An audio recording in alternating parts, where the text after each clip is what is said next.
Tips takwa part 7. Ingati dahsyatnya neraka. Takut tak dengan panasnya api? Api neraka 70 kali ganda panasnya daripada api dunia ni.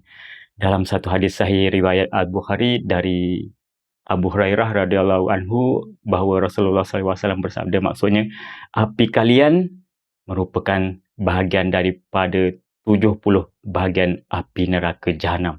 Ditanyakan kepada baginda, "Wahai Rasulullah, satu bahagian itu saja sudah cukup?" Baginda bersabda, "Ditambahkan atasnya dengan 69 kali lipat yang sama panasnya."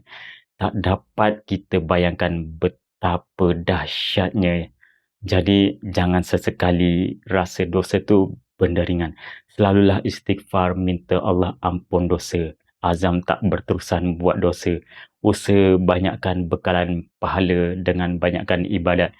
Tambah ilmu agama untuk kukuhkan akidah dan amal ibadah agar selari dengan kehendak sunnah Nabi SAW. Tamat Ramadan hari ini, kita jadikan tiap Jumaat pula untuk perbaiki takwa dengan mencari peringatan mengenai neraka dan kiamat. Semoga saya dan kita semua dapat capai tahap takwa keluar daripada madrasah Ramadan ini dan terus kekalkan takwa setiap masa.